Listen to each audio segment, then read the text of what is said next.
fourth space, I want to welcome you to Speaking of Sustainability, an interdisciplinary conversation with Concordia staff and faculty about the university's efforts, its challenges, achievements, but also plans in multiple areas of sustainability. We're thrilled to have Cassandra Lamontagne moderating today's conversation. Cassandra is the Sustainability Coordinator for Concordia's Office of Sustainability, as well as the coordinator for the Climate Working Group of the university's Sustainability Action Plan, which is a bit of a mouthful, but which you'll learn a lot more about in the next hour. We're thrilled also to have such a wonderful cast of panelists with us today, and they will be introducing themselves to you shortly. Finally, I really want to encourage everyone to participate throughout the discussion, so please join the conversation with your questions in Zoom via the Q&A function.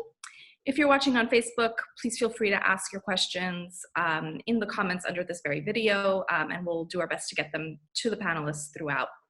This is really a topic and a discussion which affects all members of the Concordia community, students, faculty, and staff, so we really do want to hear from all of you. And with that, I hand it over to you, Cassandra, to further introduce today's conversation. Great. Thank you so much, Vanessa, and thank you to the fourth space for identifying the opportunity to have this discussion. Today, we have a panel of truly motivated faculty and staff who regularly address sustainability in practice and in planning through the various roles at Concordia. Sustainability at Concordia has been evolving over a number of years, and it's always benefited from the participation of dedicated students, faculty, and staff. Now, many in the audience might not be aware that this year was to mark a new milestone at Concordia, as our first ever 5-year Sustainability Action Plan was going to be released in the spring of 2020. The Sustainability Action Plan was developed with participation from many people in our community, and it includes a comprehensive set of targets and strategies aimed at increasing sustainability in the areas of food, waste, climate change, research, and curriculum. Now, the launch of the plan was delayed when COVID-19 began, and depending on the way the current crisis evolves, the implementation of the plan itself might end up looking quite differently from the way it was envisioned when it was originally developed.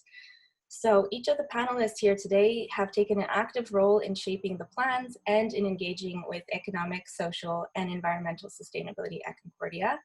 The current crisis, however, does not only affect sustainability at Concordia, it affects the way that we integrate sustainability into our homes, and it will have a massive impact on sustainability planning on national and global scales.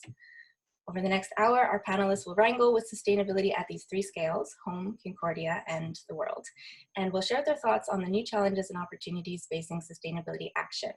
We encourage the audience to ask questions during the Q&A tool, like Vanessa was saying, and we'll pause for a Q&A after each of these 3 topics is introduced and has been explored. So I'd now like to request each of our panelists to provide a brief discussion of themselves and the work they're doing at Concordia, and we'll start with Sabrina Leblanc. So good morning, everyone. So Sabrina Leblanc, I'm an executive director, and I work in the Vice President Services area.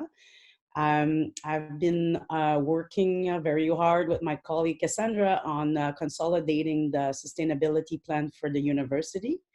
I also oversee the food stream. Thank you. Thank you. We'll move on to Sebastian Depoy, who's also been active in the food plan. Hi, my name is Sebastian Depoy. I'm the Executive Director of the Sustainability Action Fund. So we are a student fee levy group whose mission is to accelerate a culture of sustainability at Concordia. So we fund projects, student projects on a monthly basis in sustainability, as well as support scholarships for research in sustainability. And we've also, as Cassandra mentioned, we've worked with the university and other stakeholders in helping develop these sustainability plans. Thank you. And now moving on to the face of waste, as I call him at Concordia. I haven't heard that yet. Face. So my name is Faizal. Oh, it's getting choppy. My name is Faizal. I work as the environmental specialist out of facilities management. I've been working at Concordia on sustainability projects for a little over 10 years. I've worked on everything from composting to urban agriculture projects, but yes, I've been focusing a lot on waste management. I've helped to develop the Center for Creative Reuse, our Waste Not Want Not project, our e-waste program, all sorts of stuff. And I'm actually going back to school soon to study applications of artificial intelligence in waste management in the INDI program. Great, thank you. So then moving and turning to climate change, we have Damon Matthews with us. Damon, could you introduce yourself a bit? Hi, my name is Damon Matthews. I'm a professor in the Department of Geography, Planning and Environment at Concordia. I teach courses related to climate change and the societal response to climate change. I was the chair of the Climate Action Plan Committee and sort of, along with Cassandra and others, led the effort to develop the Concordia's Climate Action Plan. Okay, and now moving more into the academic portion, we have Liz Miller with us.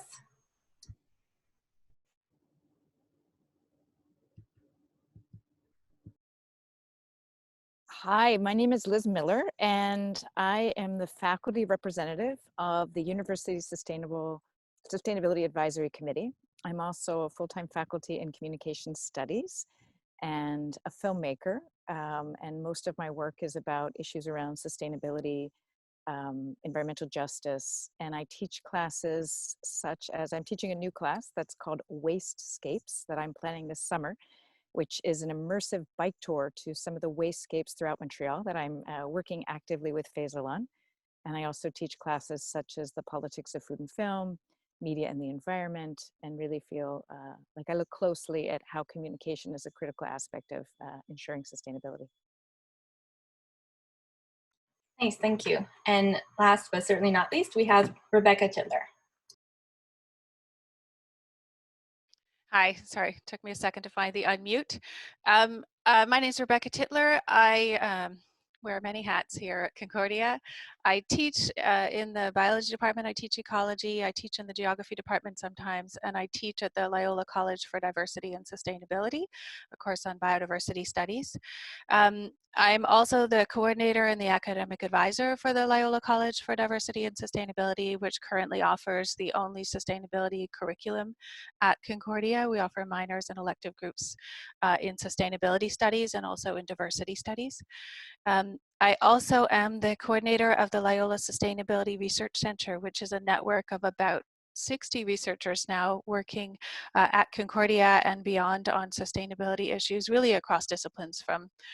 We have members in all 4 faculties, and we also have a graduate student community that's pretty active.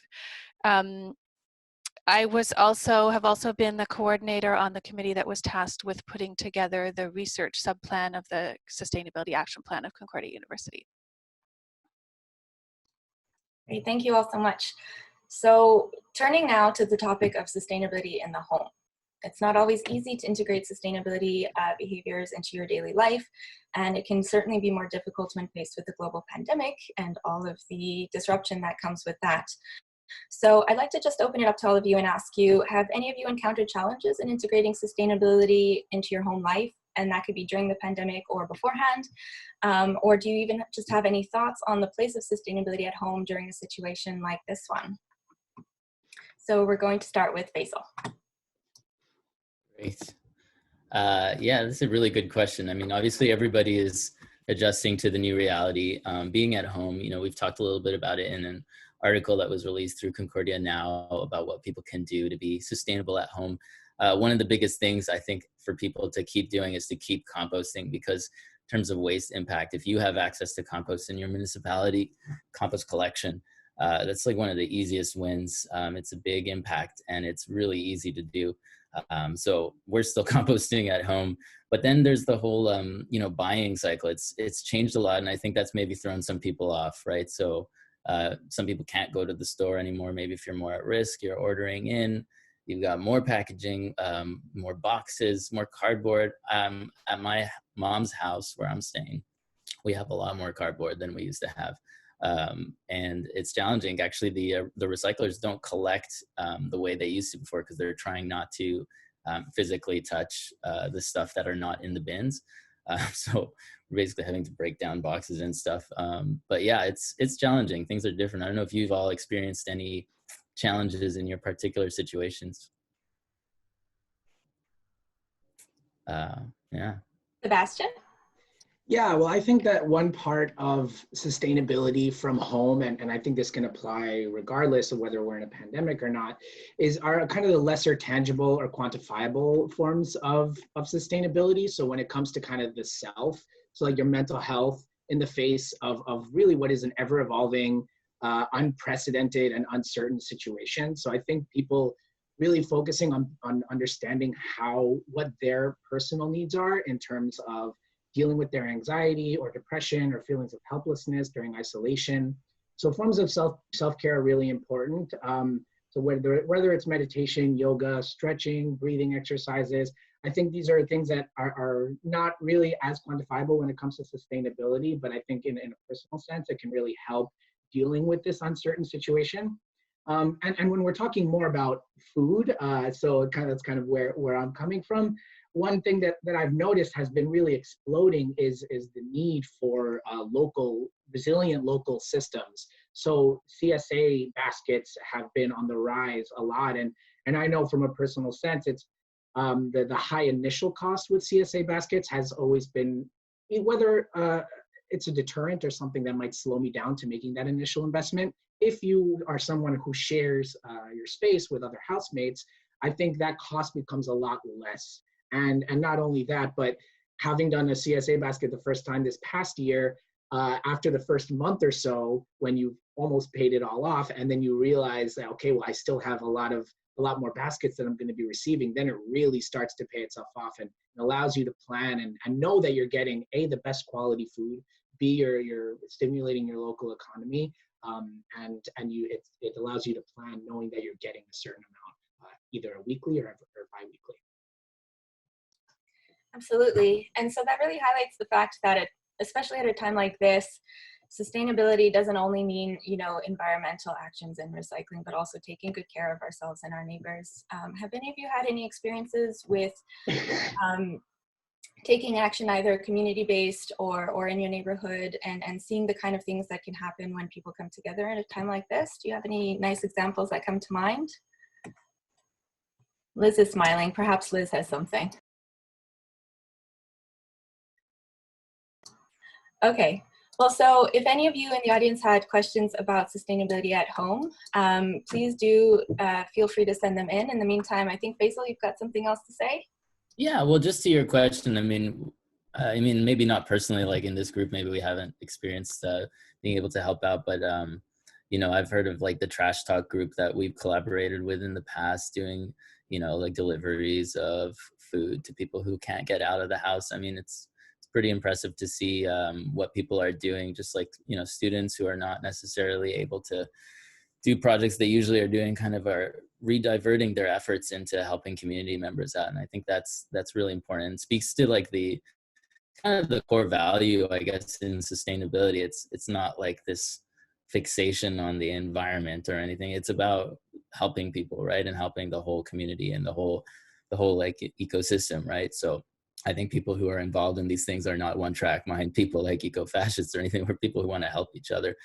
And I think, at the end of the day, situation like this makes people understand that value even more. I guess you get to take a minute and see like what you're doing, why you're doing it, and then, take the opportunity to reshift your energy if you're able to do that. But Sebastian's point is totally valid. It's like, if you can't do that, you have to take care of yourself first. Absolutely. Liz? Was actually having a hard time unmuting. I just wanted to appreciate your question, because I think that the way people have been reaching out during this time has been really inspiring, and hope is a key part of sustainability. I also just wanted to mention that one of the ways that we've been forced to respond to kind of find the connectivity amongst and between ourselves has been turning a lot to our screens. And I want to reinforce Sebastian's notion that too much screen time, for example, is another way of perhaps a lack of sustainability in two key forms. One is the toll on our body, but two is the toll on our environment. And so while I think so many of us feel so grateful that we have found these ways to connect in this critical time, I think also having a kind of literacy about electronic waste and about the toll on our body is also important. And I also just wanted to reiterate what Sebastian said about local networks. So we use Lufa Farm and we have Dispatch Coffee. And so during a pandemic, what often can happen is you turn to networks that you had in place.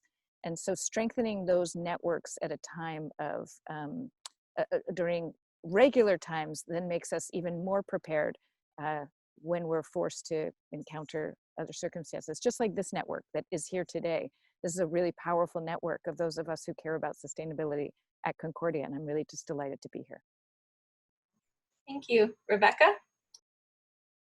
I was just going to say Liz is providing the perfect example of this right now, but just to follow up on what Liz was saying about that we have to recognize that probably everybody here is experiencing some kind of digital overload right now, especially in a time when even reaching out to your network, your social network, means, you know, often being on a device. You're on Zoom with your family or on Skype with your boss or whatever it is. So I think it's a really important time to get outside. Thank you, Liz. And it's a great opportunity to learn something about the non-human beings that we share this world with, to learn something about the plants and the animals and the birds and the squirrels and the, you know, whatever it is that lives outside of your home. If you can't get outside, then at least to open your windows. And it's a way of taking care of yourself. We are very, very lucky that it is May and not November right now. I keep saying that, but I really, really mean that this is such a wonderful time to appreciate and to think about our connection with the greater world, not just with humans in the world. Yeah, absolutely. Damon, did you have something you wanted to add? Yeah, so I have a couple of thoughts picking up on the kind of digital overload question a little bit, and maybe presenting the flip side of that as well. I think, you know, one of the things that the world has really been struggling with is how to create, you know, inclusive and useful online spaces to allow, you know, work or personal connection to continue without a requirement for extensive world travel and commuting. And you know, I think one of the most tangible things that will come out of this this last couple of months is we're all going to become expert video conferencers, and I think this could have actually very important environmental ramifications. If, you know, thinking of, you know, the Concordia community and the main sources of greenhouse gas emissions, for example, a lot of it has to do with personal and research travel, either commuting or international travel relating to the work that we have to do. And to the extent that we can replace some of those things with effective virtual meetings and interactions, I think this could be a really positive outcome. You know, cognizant of the fact that an overload of, you know, digital time can also be, you know, emotionally and personally draining and have its own environmental repercussions. But, you know, I think that the net environmental benefit of reduced travel could be really important. I guess my other observation about what's going on right now relates to just kind of the importance of our you know, local environments that we exist in, and you know, being forced to stay at home, I know for me has meant, you know, having to create you know, workable places in our house to operate, you know, having to, you know, make our backyard habitable and an exciting place for our kids to play, and kind of building a, you know, a more livable space in the end, that maybe doesn't or might not require as much you know, commuting and traveling after the fact. And so I think that could be a really important outcome as well, if we are able to, or, you know, in a sense forced to create spaces where we live that are also, you know, more engaging, more resilient, more you know, habitable in the long term.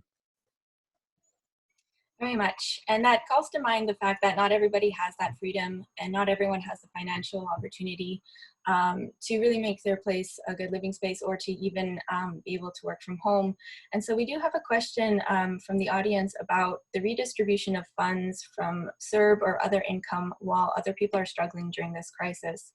So they're wondering if anyone on the panel has thoughts about this idea of redistributing funds, whether it's your income or whether you're benefiting from CERB, to other people who might not have the same opportunities, and how that could benefit more sustainable communities. Does anyone here have any thoughts on that?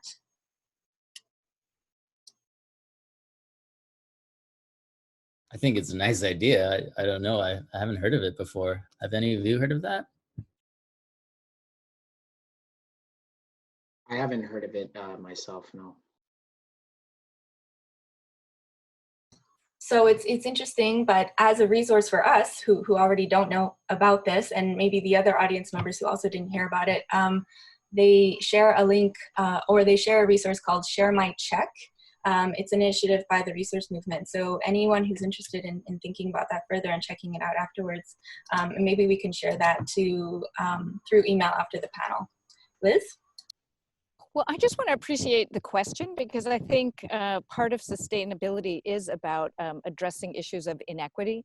And that's certainly a focus on environmental justice, is really thinking about the circumstances of power behind any environmental issue. And so I feel like one of the affordances of this moment has been for us to really unlock the logics of how we run our societies and how we run our communities, and ideas that would have been unthinkable. I've been doing a lot of listening to feminist economists, and they've pretty much been saying that there have been a lot of really fascinating ideas like general income, like shorter work days, that are very deeply tied into a more sustainable planet. And I think that we need to I love that question, because I think we need to radically embrace power dynamics at the forefront of sustainability. So thanks for that question. And I think it just invites a lot of further deep thinking about how we're going to address it, not superficially, but profoundly. Thank you. We have another question that's come in that will suit really well for the third part of our talk, so I will keep that for then. And for now, we're going to move on to talking about Concordia. So we did discuss a little bit the limitations about individual action at a time like this.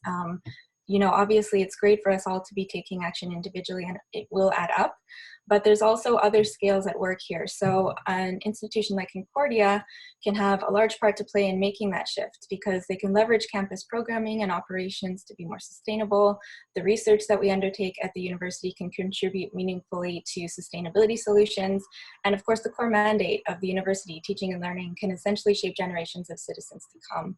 So how do you all think that sustainability planning at Concordia in the areas of food, waste, climate change, research, and curriculum will be affected by this current crisis? Now that we're facing this pandemic with social distancing and all these other public health measures, preventing people from coming onto campus and behaving in the same way that they used to, what are some of these new challenges and opportunities that can come out of this situation? So Damon, how about we start with you? And if you would like, you could start by taking just a few sentences to very briefly introduce the climate plan for context before giving your thoughts on how all of this could be changed by the current situation. Yeah, okay. So the climate action plan was developed really to identify and focus on decreasing the greenhouse gas emissions that are produced by Concordia, and prioritizing the ones that we kind of have direct control over, which the vast majority of which comes from heating Concordia's buildings, but also with an eye to some of the indirect emissions that result from either employees commuting to campus, or research travel, or food, and the emissions that are produced associated with producing coming food, or also waste. And so there are kind of some overlaps with the food and waste groups as well. So I mean, I think there are opportunities and both dangers that are present now going forward. A clear danger is that we might not have the financial resources or the institutional will to invest in kind of the real kind of core sources of our emissions, which is the natural gas boilers that heat a large majority of our buildings. So I think there is a danger that some of these, that climate and other environmental priorities could be delayed, because there are more immediate needs, and some of those needs are, of course, agreeably more immediate. The opportunities are, again, one of the recommendations of the climate action plan was better video conferencing software at Concordia, and we've clearly already achieved that. Another was to explore ways to decrease commuter traffic to the institution. I mean, to some extent that has been enforced, but I think the effects of that will be more long-term and lingering. And so I think, clearly the challenge right now is to choose and make careful choices about what we choose to invest our time and resources in going forward. And I mean, some of those things might be things that were already in the plan. I mean, I think clearly we still need to, transition to carbon-free technologies and be able to implement those across the university. But others of them, I think it's really important to think, to be able to identify things that increase resilience to all sorts of things. And one, I think, really potent parallel between the COVID situation and the climate situation is the pandemic is in some ways exposing all of the flaws and inequalities and places where our society is not resilient. And it's doing so very quickly and very dramatically in an acute sort of manner. But ultimately, these are the same flaws and shortcomings that climate change will also expose and exacerbate on a slightly longer timescale. And so I think it is true that anything we can do right now to close some of those holes in our societies and to make our social systems more resilient and more equitable will move the climate conversation forward in the right direction as well, and will make our systems also more resilient to evolving climate changes. Very much, yeah, absolutely. So we'll turn to Sabrina Leblanc. Could you tell us a little bit about the food plan, where it's currently at and how it might be impacted by the current situation? Yes.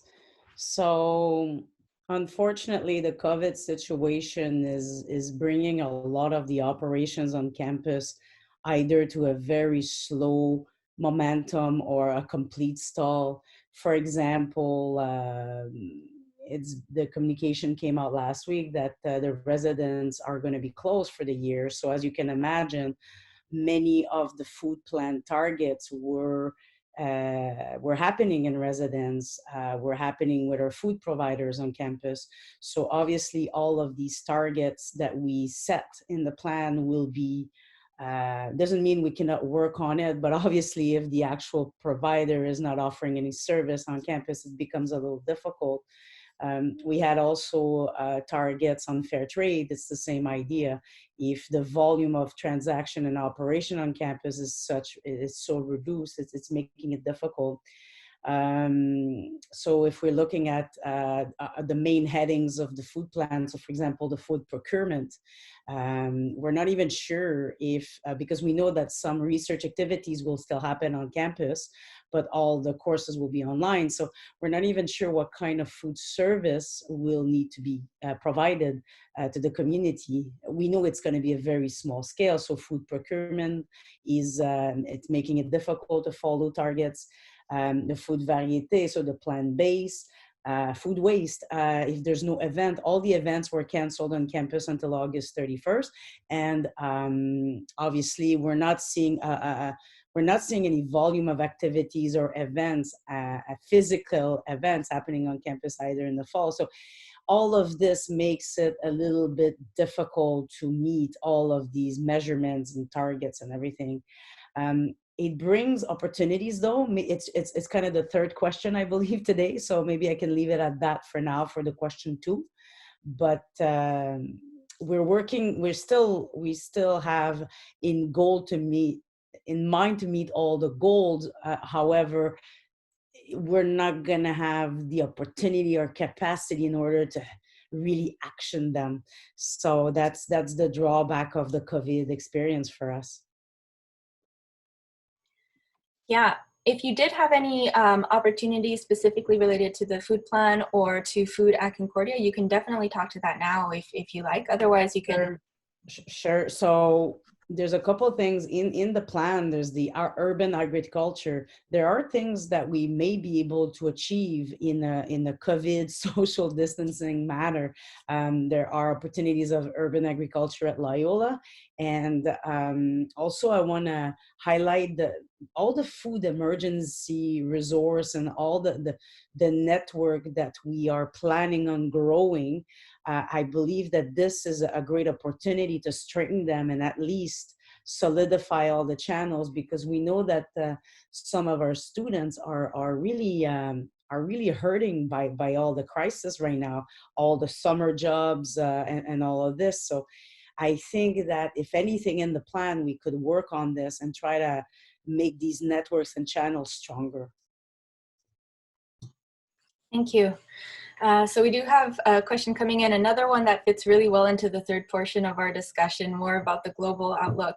So that speaks to the fact that maybe since people aren't at Concordia, they're less interested in our discussion of Concordia, but we will definitely get there in time. For now, we're going to turn to Rebecca and maybe Liz. Maybe you could tag team on this one and talk a little bit about the situation for both research and for curriculum. You know, there was a sustainability plan for both of those topics. Maybe you could talk a little bit about the goals of those plans, but also how those are being severely impacted now, and how, you know, the future could look in terms of those topics. So I can speak to the research plan in particular. The research plan, really the broad goals of the research plan were to facilitate research in sustainability at Concordia, facilitate cross-disciplinary research and transdisciplinary research at the university, so make it easier for people to work together and collaborate across disciplines. Also to make that research more impactful, to work on building better bridges with communities, better bridges with policymakers, et cetera, so that the research that we do at Concordia, which is already impactful, we have Liz and Damon, who are very impactful researchers right here with us today, to make sure that it is as impactful as it can be. And then also to make research in general at Concordia as sustainable as possible. So provide advice to researchers who are not necessarily working on sustainability issues, but who are doing research at Concordia as to how they can do their research in a more sustainable way. I would say that the pandemic, the biggest challenge is maybe in building collaborations and sharing research. So we have been learning slowly how to do this without traveling, how to hold conferences without, you know, bringing people in from across the ocean, how to hold, you know, web conferences instead of getting together in person to save the emissions, to save the money required for transportation, to minimize the environmental impacts. The pandemic has really just been that push maybe that we needed to really make these workable, and it's maybe pushed us to speed up, so that we have an annual, the Research Center and the college have an annual Sustainability Across Disciplines conference at Concordia, which is open to the public, but the goal of which is to bring the conversation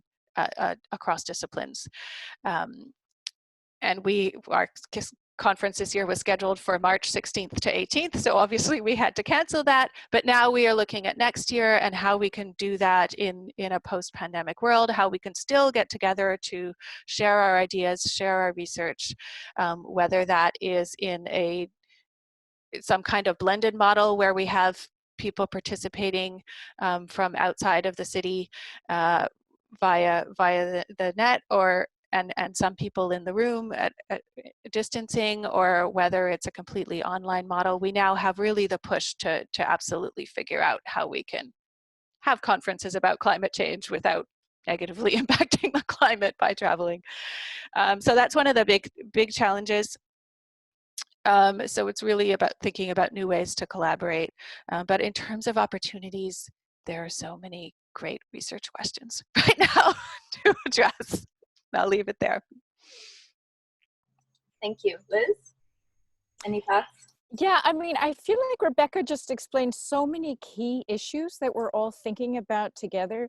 One, I'll just reemphasize, is this need to really act locally but think globally. So um, I think that the pandemic is forcing us, because we won't be traveling, to really strengthen local research networks. Um, and I think we are thinking about interdisciplinary research, both in teaching and in research. So I had mentioned briefly a course that I'm developing this summer in collaboration with Faizal and many city representatives, which is a class called Wastegapes. And the whole class is conceptualized as a zero waste class, where originally the idea was going to be that we were going to cycle to key wastegapes around the city, kind of creating a spectacle of sorts, that, being on the bikes is waste free. And of course, we've had to completely redesign this in the face of COVID. But one thing that's been really interesting is we won't be doing this as a group bike ride, but we will be doing it as independent ethnography, where we're encouraging people to still get out on their bikes. And as we confront the fact that we won't be able to meet in classrooms together in the near future, many of us are trying to think about what are activities that we can encourage students to still come together in safe ways. So I do think that, for example, cycling. Many of us are reading Valérie Plante's plans for Montreal, where she's broadening walking paths and cycling paths. And Montreal is known as one of the cycling capitals of the world. And this fits well into what Damon was saying about, how we were already imagining that we could think differently about how we get to school, get to our workplaces. I'm hoping that we're going to see a big cycling revolution this summer that will spill into our curriculums. We've seen it happen in Cuba with the fall of the USSR, when everybody took to bikes for a short period of time. And I think that there's really going to be exciting interlaps of how we're thinking about dealing with the pandemic, and how we need to push forward actively of ensuring that that we don't collapse into a return to the normal right away. And I was just going to say also, I think one of the things that is critical to both climate change and the pandemic is the role of communication, and how half of this is learning better systems of communicating well amongst each other. And I think that is an inherent part of every aspect of the sustainability mandate of this committee, is strengthening our relationships, strengthening our ability to communicate our vision, and particularly with faculty, is really encouraging faculty to embrace sustainability, not as a keyword from the past, but as an active methodology in the present. Thank you. Sebastian, did you have something to add there? Yeah, I really liked what you talked about there, Elizabeth, with when it comes to communication. And I think when it comes to the university and all of the different missions that departments, student groups, faculties may have, or the projects that they're taking on, I think communication between these and especially in such an uncertain time financially for a lot of organizations and institutions like Concordia, having proper communication that allows people to see gaps potentially in resources, that allow people with similar or aligned missions to work together in a collaborative sense to address issues that are at the university. But even kind of building on that is using the university, as has been mentioned, and leveraging those resources to work with community organizations and develop practical solutions that people are living, whether or not the university is continuing as normal or whatever the new normal is. So I think when it comes to, and we've already seen some examples of this at Concordia when it comes to living labs and collaborations, again, with community organizations, I think the university is well poised to expand on this. And I think there's a real opportunity here now that the people are not on campus to say, okay, well, especially when it comes to food, right, we're not producing food necessarily because people aren't, or we're not procuring it for people on campus, but in spaces where there are areas for more food to be produced, I think this is an opportunity for the university to potentially invest in long-term solutions towards community and food security and resilience. Right, so a lot of emphasis on communication and connection weaving throughout all of your contributions. I know the waste plan, Faisal, was very heavily centered on both of those things. Can you talk a little bit about the waste plan and the way that it's being impacted by this? Sure, absolutely.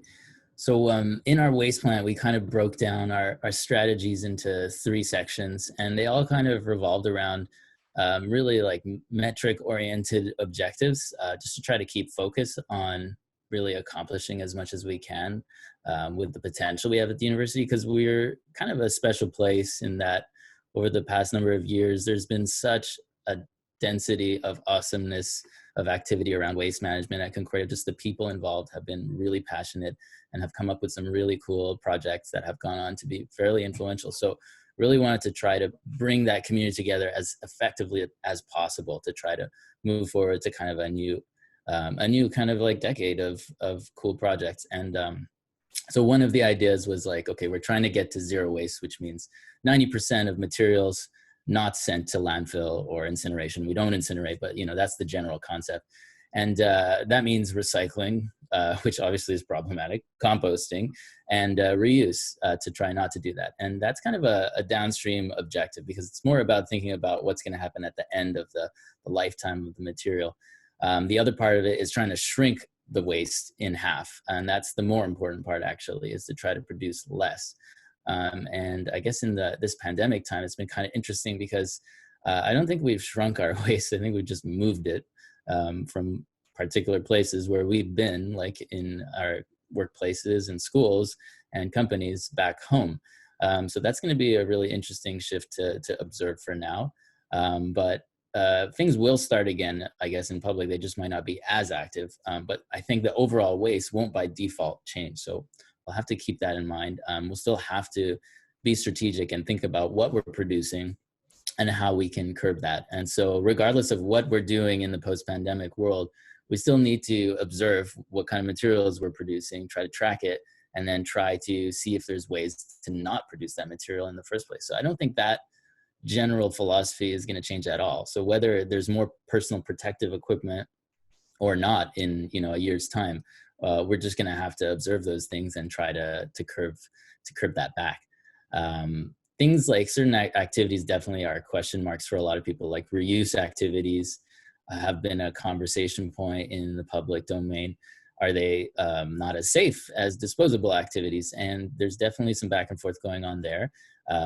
The general consensus, and maybe this is a biased consensus from the people I've been discussing with, is that reuse is not less safe necessarily. It just has to have specific procedures adhered to ensure that there's no risk of contamination. So for us, I mean, I guess it just means like the rest of the university, there's going to have to be very particular procedures around activities to ensure people are safe. So it's not impossible to operate a reuse center, for example, as long as the drop-off point is fairly well managed in terms of having a certain amount of pause time for materials that are received to be, inherently decontaminated, and there may be additional decontamination procedures. So some of those things might be incorporated into the plans.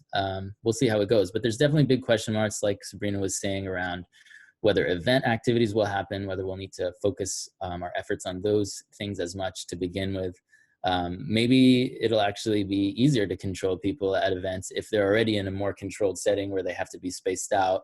They have to go through a certain flow dynamic to get their food and then dispose of it at the end. Maybe you can intersect with them more readily, rather than kind of this chaos of like thousands of people in an auditorium eating and then throwing things in the nearest bin.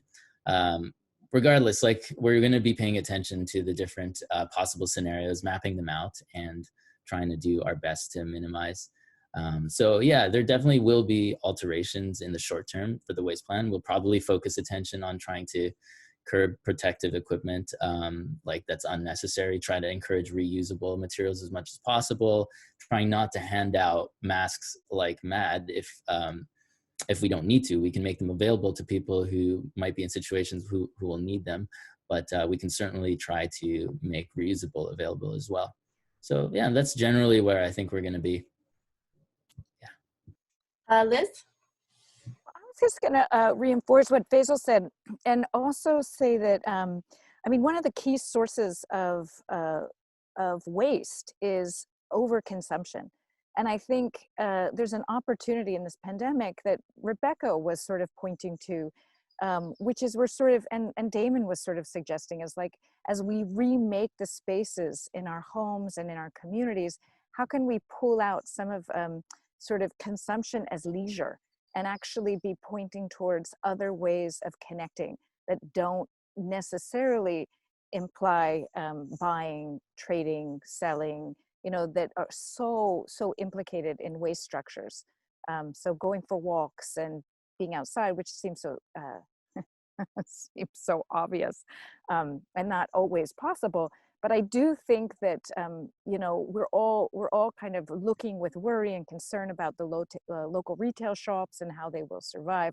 But I think there's a radical possibility of also rethinking ourselves as consumers and where we find pleasure and how we see a bigger picture. And as Rebecca said, the more we connect to these and see and hear and listen and smell the infrastructures, look up at the sky around us, you know, we can have a deeper relationship to how we threaten them by our consumptive habits.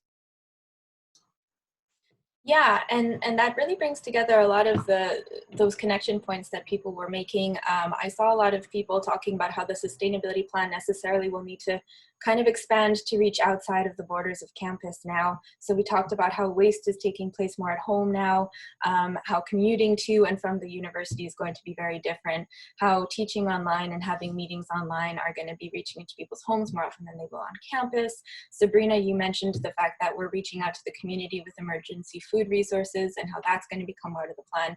And of course, all these opportunities for community outreach. So it does seem as though there's going to be a bit of a broadening of the scope for our sustainability plan for sure. And that takes us really nicely into our next scale that we want to discuss, which is really the scale of our communities outside Concordia, perhaps even the national scale in terms of policy or globally. This has been a really hot topic in the news as people debate the effect of COVID-19 on our greenhouse gas emissions. You know, we have people discussing the impact that our economic stimulus packages might have on shaping sustainability action in countries all across the globe. So do any of you perceive opportunities in terms of sustainable development and the climate crisis as we begin to recover from COVID-19 socially and economically? So what are some of these new challenges and opportunities that are being opened up from this? And maybe I'll start right away with a question that we got from the audience a while ago. So here, there's a question focusing on how to ensure that post-COVID recovery is geared towards increased sustainability rather than a rush to business as usual. CO2 emissions have dropped like never before. Can we maintain this curtailment or will it just go up again?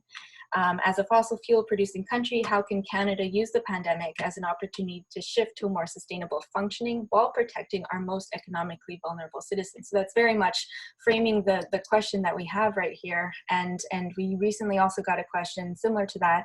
Will the levels of CO2 continue to decrease, or does it look like we're going to be going right back up to business as usual after this?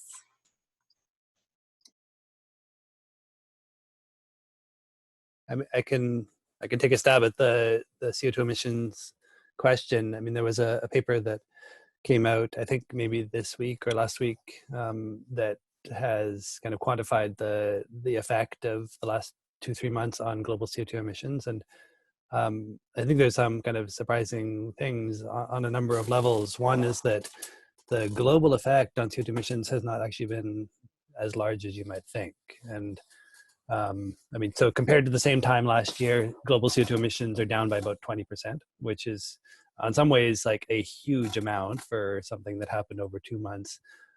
In other ways is surprisingly small given how radically we have had to change our lives. And you know, if you aggregate this over the coming year, of course it depends what happens going forward, but you know, the best estimate is something like a 5% decrease in global emissions for 2020.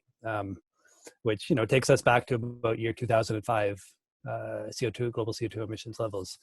And so I think it says, you know, a couple of things. One is that, you know, individual behavior does have an effect on global emissions. But in order to achieve a, you know, 5 to 10% drop in global emissions, you know, I think it's fair to say that people's lifestyles have changed as much as they possibly could have over the last 2 months. And that was enough to drop global emissions maybe by 5% aggregated over the year. So, so there, you know, there is a limit to what individual action can do and what we as individuals in our personal lives can do to influence global environmental problems.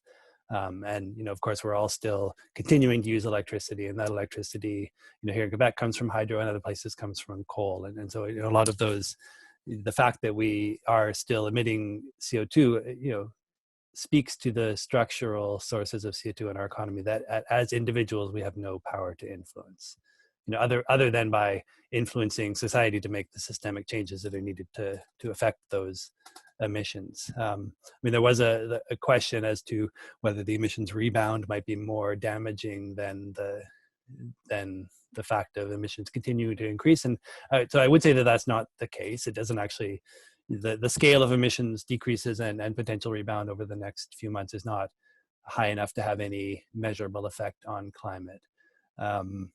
You know, I think global CO2 concentrations will be a tiny bit lower than they might otherwise would have been, but it's not going to have any measurable or important effect, really.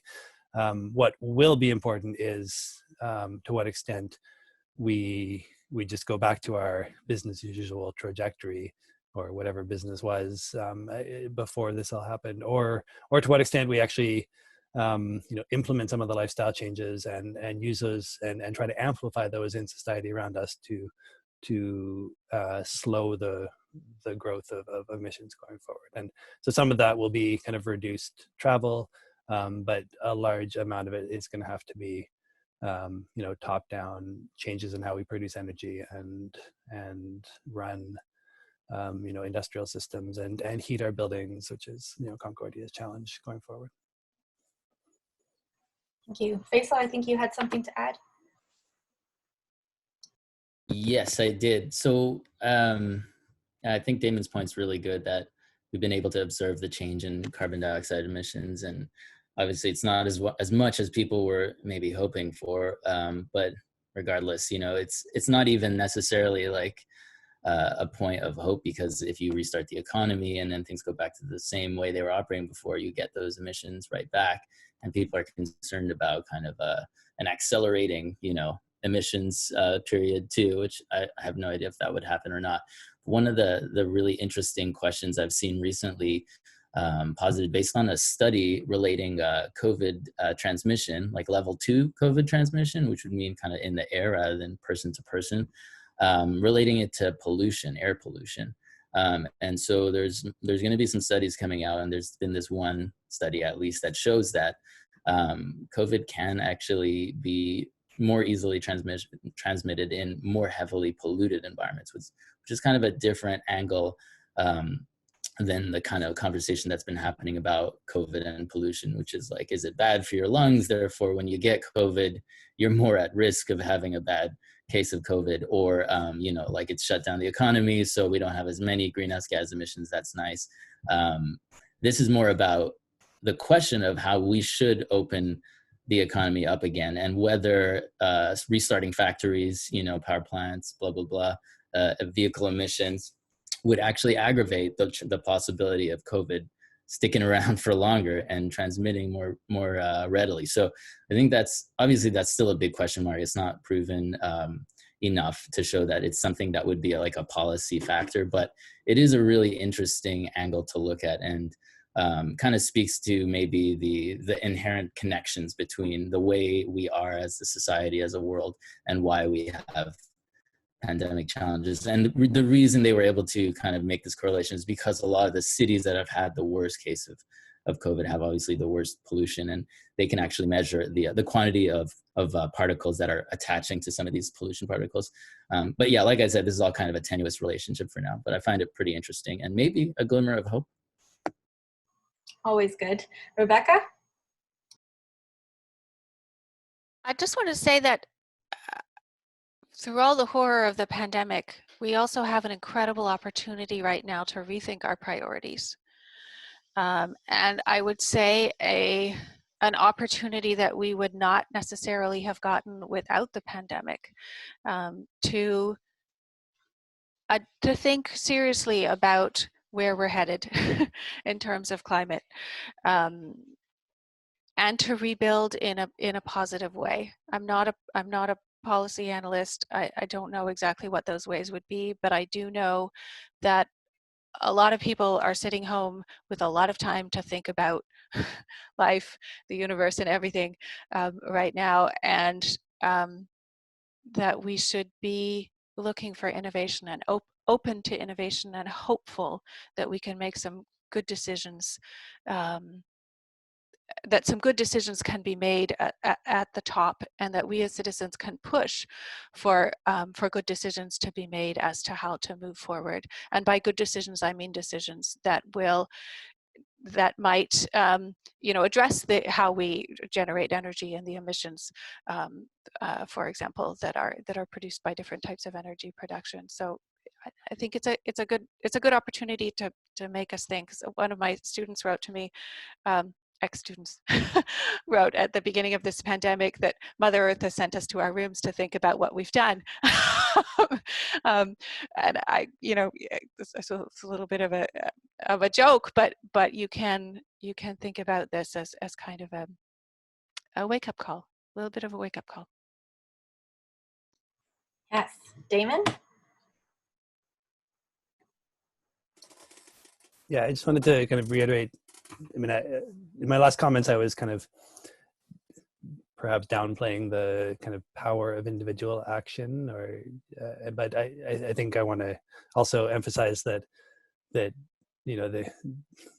is also power of individual and also institutional action, and that while the net effect of all individual actions is limited on global scale problem, as individuals we also have spheres of influence that amplify our own actions. And as an institution, Concordia has a sphere of influence whereby we can influence things going on around us. And so it's not just the individual action, it's how that individual action is propagated to the community around you that makes it more powerful. And so I mean, I think this is where this is a moment to figure out what that sphere of influence is for everybody, for each of us, and to try to influence the world around us to in whatever way is easy and most possible for us, but to take this opportunity to influence the way that we rebuild from the current situation. So that sounds like a good and very hopeful note to end on. So thank you so much to all of you, to all these panelists, for bringing these really thought-provoking ideas and this conversation to the table. Your responses demonstrate that this is really actually a very pivotal time for sustainability at Concordia and across the globe. It's definitely not something that's fading into the background because we're facing this more acute crisis. And the decisions we make right now can shape our future at Concordia and outside for years to come. So thank you for that. And thank you also to our audience members for participating, for your excellent questions. I hope that you found this discussion interesting and that you can come away from this, more ready to get engaged with sustainability on all these different scales, whichever one you find most meaningful. So thank you, and I'll turn it over to Vanessa. Thank you to all of you. Just to reiterate what Cassandra said, on behalf again of Fourth Space, a big thank you to you, Cassandra, our wonderful moderator, and our expert panelists for their insights. And of course, our engaged audience, as always, for their questions, and really simply for just being here with us today to share in this important discussion for our community. Fourth Space is actively participating in Concordia's See You at Home initiative, helping to really continue creating these online communities and conversations. Part of what was highlighted today was this need to share research and create collaborations online. And that's really what we're hoping to continue to facilitate here. So we invite you to follow us on social media at CU Fourth Space, or visit our website, concordia.ca/4, the number 4, to learn about these virtual activities. If you have comments, suggestions, ideas for possible collaborations, please don't hesitate to get in touch with us. We can easily be reached at info.for@concordia.ca. So thank you again to all of you so much for being here with us, and we'll see you next time. Thank you. Thank you. Bye. Thank you.